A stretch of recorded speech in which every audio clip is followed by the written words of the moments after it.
Hello everyone, my name is Andrea Chisholm-Anglin, and today we'll be having a candid conversation with a very special individual. For some persons, she is the God-fearing lady you go to when you want to get anything church-related done. Whether it's to plan a program within the Seventh-day Adventist Church or to display her skills as choir director extraordinaire.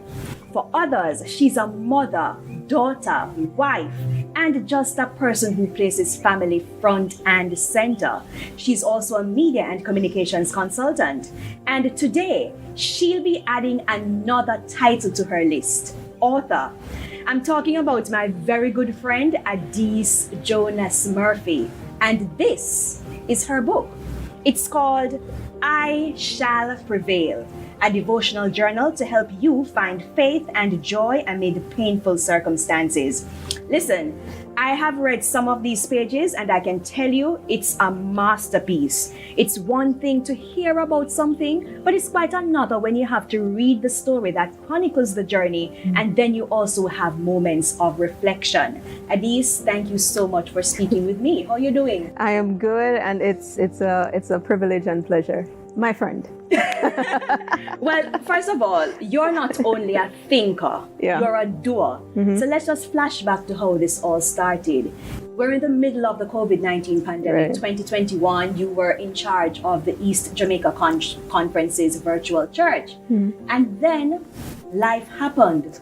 You couldn't get your mom one day, your sister Charmaine, she couldn't reach her as well. And you decided to just go to her house to figure out what was happening. When you got there, you mentioned 8 words. What did you say? Okay, so my 8 words were, God, prepare me for what is to come. But there's something that happened just before that, Andrea. I got a bunch of green bananas from my husband. He usually goes out and plays football on a Sunday.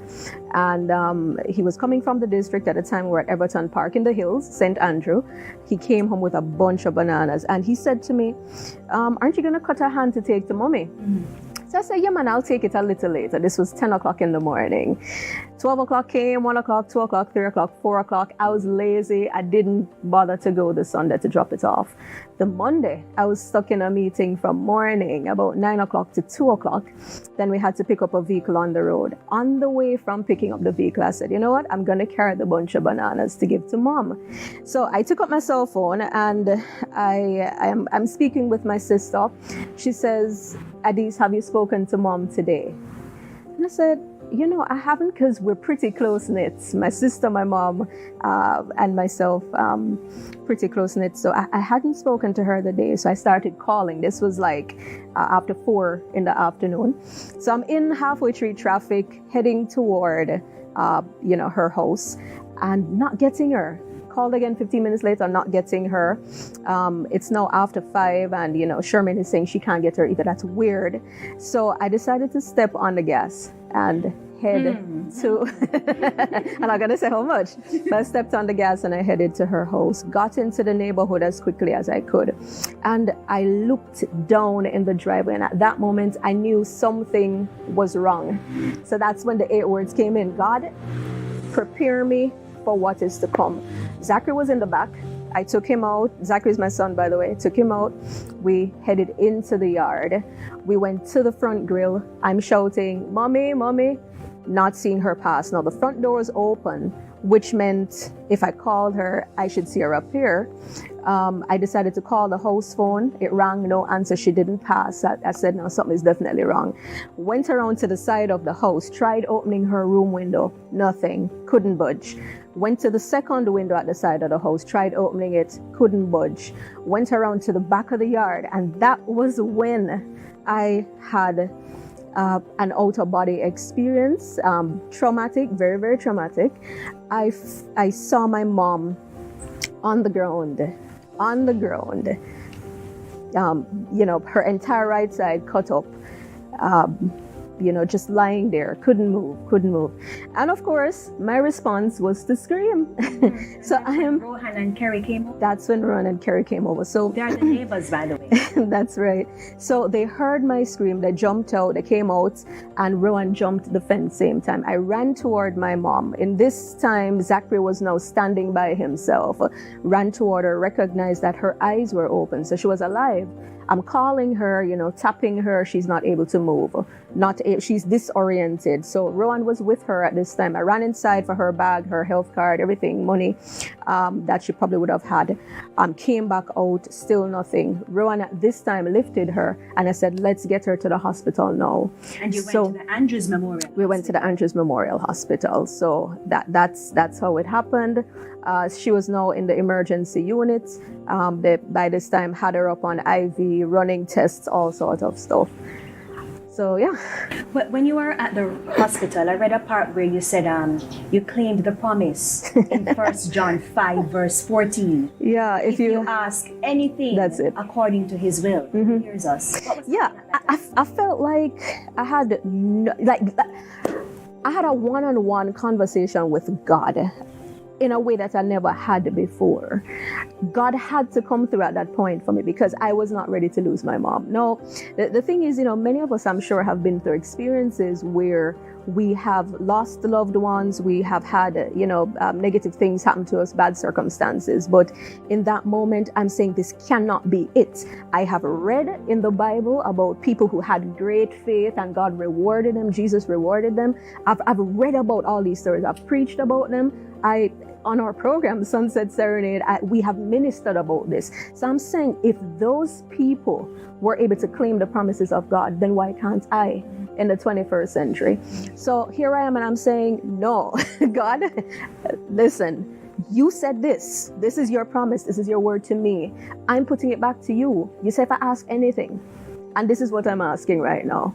So the only thing that I can do is talk to you about it, and I know I have a whole support standing behind me on social media, Instagram, Facebook. So I made the post on Facebook.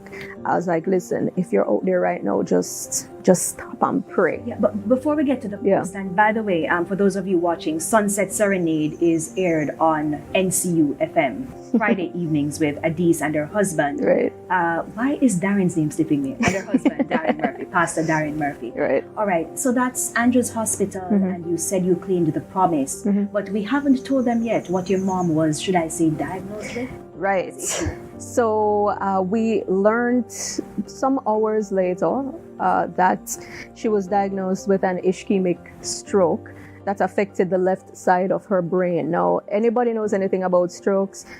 If a stroke hits on the left side, it affects your right side movement. If it hits on the right side, it affects your left side movement. So where the stroke hit her brain was in her language center. So she could move her right hand, she could move her right foot. The entire right side was dead. In addition to that, you may not know, mom was a teacher for 42 years or 43 years, somewhere there. So speaking, communicating, imparting knowledge, that was the epitome of who mom was. Now we're being told, okay, this stroke has led to what's called global aphasia, which is a communication disorder. But we're not going to tell them everything, though, Adiese. Right. Read the book. To get the full story in the book. And we'll come to that a bit later. Sure. So you went to the hospital, diagnosed with ischemic stroke. You claimed the promise about asking God according to his will, and then you posted on Facebook. Right. What were you posting on Facebook? Okay, so my very first post was a request. It was a call for prayer. It was a call to action. I was summoning my entire 5,000 plus friends to pray on my mom's behalf, pray for her. The Lord in that moment too, like what he was doing at the hospital to me while I was waiting on her, was kind of preparing me for something I never thought possible. So the Holy Spirit was saying, chronicle your experiences through what I termed praise reports. So each day became an update on her progress, but it was also a report of how the Lord was restoring her daily. And so the book really is that chronicling of 39 days of restoration after her stroke. And the prayers worked, because I remember one time you said she was making progress, Yeah. even singing one of her favorite songs, 214. We have this hope Yeah. that burns within our hearts.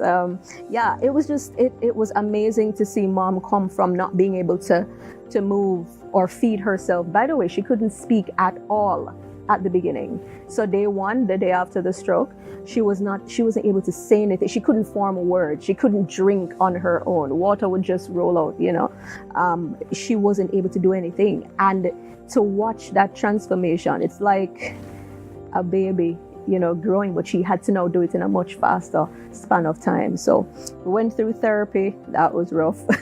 We went through, and we're talking about physiotherapy, speech therapy, learning ABCs all over again, learning how to rehabilitate, learn to button your clothes again, use the bathroom. Yeah, but there was still a glimmer of hope though, Adiese, because I remember when I saw her, she remembered who I was. Yes. And she remembered faces. Yes.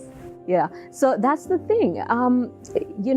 How the stroke hits, it doesn't totally affect the entire brain. It's just a portion, and that particular section affected her short-term memory mostly. So if she sees you, she knew you from, a while back, she'll be able to pick you up, but she may not be able to remember your name. Or if I say, Mommy Andrea is here, she'd be like, who? And then I show her your picture. She's like, oh, yes, Andrea. So it's been quite a journey. The book will tell you. And you'll get more of the story when it is that you decide to read the book. Yeah. But Adiese, I want to ask you about something. Even though there was progress, you were still asking God to help your unbelief. You wrote, the Lord revealed to me that having faith doesn't mean never grappling with negative emotions. It is rather choosing to believe that God will show up without seeing the probability. What a potent word, or potent set of words, I should Listen, of all the quotes that you took from the book, you pulled that one. And I laughed because faith is, it's been a subject of discussion in my life for quite some time. What is faith? Where are you on the continuum of faith? And it's a question that each of us as believers, we ask ourselves from time to time. We say we believe in God, but how much do you believe in God? When you're tested with trials and tribulations, how do you respond in faith to God? And that was this journey that I went on. So I'm saying, there are days when I felt like, yes, God was coming through and I saw the glimmers of hope, as you said, and I was on top of the world. But then there were other days I didn't see progress as much, and I'm like, God, what you do? So it's like this topsy-turvy, wavering situation. And I really had to bear in mind that faith is not about how I feel. It is not having a good day or a bad day. It is not saying, okay, I believe in God, but when something goes bad or wrong, I don't believe in him anymore. Faith is believing even though you can't see. And that was my test. I claimed a promise from God's word, and he had to come through. I couldn't see it. I couldn't see how. I didn't, in my humanness, I didn't see how it was possible. You also had to claim faith when you were faced with those financial difficulties. Oh, turning wow. into a hustler. Listen, man, a dried up stream and a hustler. That's a chapter you need to read. But the long and short to that is, a medical issue like this really does cause your pocket to bleed from time to time, and if my father passed away a couple years ago, about 4 years ago. So it's just my sister and myself, and we are now trying to do what we can to make ends meet. So physiotherapy, just calculate with me, one session of physiotherapy, well, we got it at a deal still, but it was just under what was it? I don't remember. Okay, somewhere in the thousands, right? Enough money. Yeah. And then speech therapy, I can remember that one. That we're looking at least 16.5 Per session? Jamaican dollars, $16,500 per session. And mom would have probably about 2 sessions each week or 3, somewhere there. So if you calculate that over a period of a year or a year plus, then you understand. And that's just one part. You don't count medication yet. You don't count her doctor's visits. You know, it was an expensive time. So I'm like, yo, no. Did I just say yo? Anyway, I'm like, God, show us what to do. So at that time, Andrea, I stepped out of my comfort zone and I was introduced to fruits. And I just say, you know, I'm gonna sell them fruit here like I never sell them before. And I remember one occasion, should I go there? Your choice. I remember one occasion where I went, to sell a particular lady some fruits. I walked up to her and her window was up and, you know, I was beckoning to her to wind down her window. And I had the fruits there for sale in front of her and she when I tell her that, it was the most embarrassing situation. She drove away. She don't have nothing to do with me. And I was like, oh my gosh. So this is how it feels to be rejected. No, I mean, I'm working an 8-hour job, but I would get up at 5, start my days at 6 on the road trying to sell, you know, and then go to work and then work. By the way, I'm in charge at this time of the virtual church. And you still had your music coordinator? I still had my music directorship duties, and I'm working, and I'm there on a Sabbath, and I'm supporting my husband in ministry, and at the time, Zach was what, 2 or 3? Between 2 and 3. And if you know anything about toddlers, it's hectic. And so selling before work, selling after work, it was crazy. But I thank those of you who supported during that time, even though you didn't quite understand fully why I was doing it. But the fighter in you came out, because even though you were rejected from that lady, what did you do after? I just jump in the car and just find somebody else to sell. You know, that I think the indomitable spirit of which you speak is definitely a part of my mom's character. You'll find it shining as you read the book. All right, so you went through all of that and you decided to write. Why? I did not decide to write a book. I decided to chronicle praise reports for Facebook. So that's what the book started out as, just praise reports. And I recognized sending it out. I used to send it to different groups, you know, my shepherdess group. Hello, shepherdesses. Shepherdesses are the people in the Adventist church, the wives of the husbands of pastors. Right. Yes. Wives of the pastors and those in ministry. That's correct. Right. Send it to them. I'd send it to different groups. My work group, at the time, CJC, different groups. And people were so blessed by it. You know, persons were saying, you should put this in a book. But flashback, I was at UA when I was doing my undergrad degree, and I did a course called West Indian Autobiography. The lecturer said to me, it was a friend reminding me Sunday gone when she saw the book launch flyer on a status. She said, you remember in class, the lecturer said to you, have you considered writing a book? And you shrugged it off. So I vaguely remember, but she saw some potential in me that I didn't necessarily see. And you also started an autobiography one time, didn't you? Yeah, I did, but then I was like, you know, this formal writing thing is not for me. But this time around, I had no choice. If God could pull my mom through the way he did, then the least that I could do is to declare his glory through writing. And I think he pushed me in a direction that he always wanted me to be in, but I was just always running away from. Looking at the book, after every chapter, we recognize that there's an activity. Right. For example, persons have to answer some questions. And after the section on day 6, for example, you have the activity was to list 4 ways that you will fight when faced with difficult seasons. What's the purpose of these activities? So it's integrally interwoven into the objective of the book. The objective of the book is not just to present a story, a captivating, emotionally gripping story, but it is also to get each reader to recognize that in the midst of life, life happens. And how prepared are you for it? Do we stop to think in the heights of our successes, of our successful jobs, that I could possibly suffer a health setback. I could possibly lose a loved one. Do we stop to think about those things? Do we do introspection? And one of the things Mommy always said to me growing up was find time each day to reflect. So this book, through the activities, actually help you to prepare for the unknown.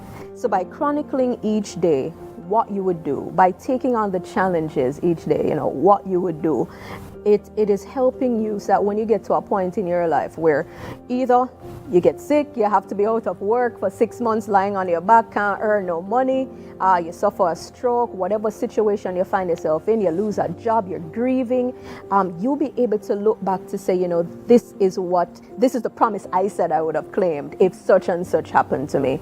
So it's to help others to prepare much better than I did. Mm-hmm. Because the truth is there was no roadmap for me. There's no roadmap for many persons when they suffer challenges like these. You just kind of have to navigate it and decide, okay, am I going to deal with this constructively or not constructively? And I tend to be a deep thinker. So my thing is I want to help others to prepare for life in a better way than I did with these circumstances. So you would definitely encourage people to buy this book? Oh yeah, not just because of the money that's going to be gained from it, but for me it's more than that. The book it's a powerful witness of God's love, of His mercy, of His sustaining grace. It's a first-hand experience of how God restores our souls literally, because the book is really about mom's journey to restoration, back from an illness, but it's also about my journey of faith. And these two overlapping journeys, they end in a wonderful way. Not saying that there aren't challenges along the way, because even today, it's not that my life is completely back to the way it was pre the stroke. It has changed significantly, but I found that I'm a stronger person. I've found that when challenges come these days, sometimes even the minute challenges come my way, I realize that God is preparing me for greater things. And the more we can be equipped to deal with these challenges and enhance our faith, I guess it's the more prepared we'll be for when He comes. Just a handful of persons have been able to maybe see parts of the books and chapters and stuff. What has been the reaction? So far, pretty good. Everybody that has read it, my sister, Charmaine, have you finished the book? Have you finished it? But so far, pretty overwhelming. And it's quite relieving, honestly. And I say relieving because I was scared to write a book. I mean, I'll sit and write a play any day, and I'll sit and write a production any day, but a book? Like something that somebody will hold for the rest of their lives? I didn't think I could do it, but it's never ever about me, and I want to, in this moment, encourage those who are viewing this recording. You may be running from something that God wants you to do, you know what I mean? But if God is leading you to it, then He'll take you through it. And He has a myriad of blessings that He will send your way just for honoring His word and His leading. And I've found that in my life.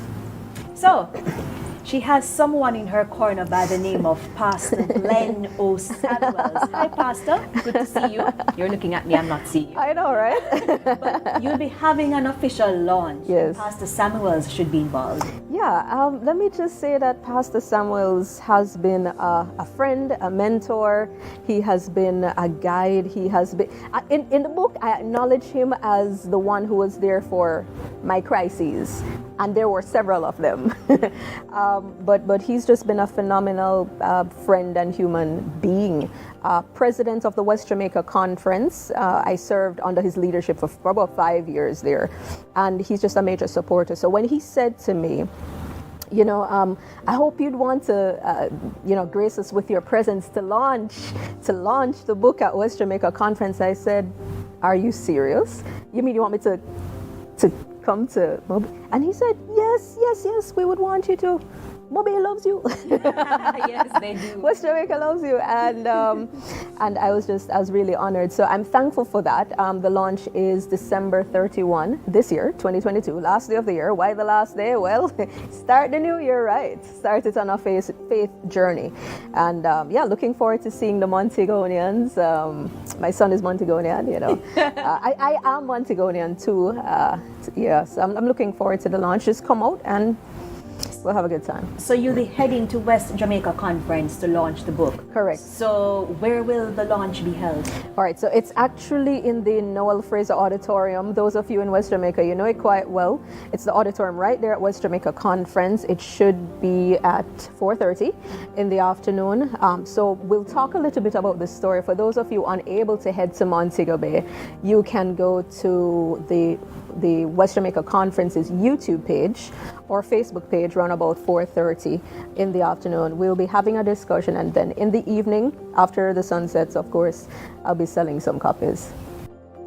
How can people contact you if it is that they want to buy this book? Thank you so much for asking. So, you take your cellular phones, Computer. or you could dial 876-889-5955. That's 876-889-5955. Or you can go to Amazon directly to order. That's I Shall Prevail. You type that in, I Shall Prevail, and it pops up the devotional. You can order both on Kindle or paperback. And of course, for those of you who would like to visit adieseonline.com. Spell my name right. ADIESE online.com, and it will take you right to the pages that you need to be. So that's it. And I can tell you, you won't regret it. I haven't started to answer the questions yet, but I have started to read, and it is powerful. So Adiese, thank you so much for speaking with me. No problem. Thank you for this interview. I'm going to close this interview the way how she ended a section of the book. She said, "We can prevail because no matter our physical hardships, this world is not our final home." To those of you who have lost loved ones, we take comfort in the fact that we do not mourn as those who do not have no hope. But if we remain faithful, we shall be reunited. My prayer for you, dear reader, is that you abound in love, goodness, and grace towards each other, as our lives are like a shadow. Treasure your family members. Love them with all your heart. In all things, give thanks to our Heavenly Father God, our anchor, in whom we can prevail.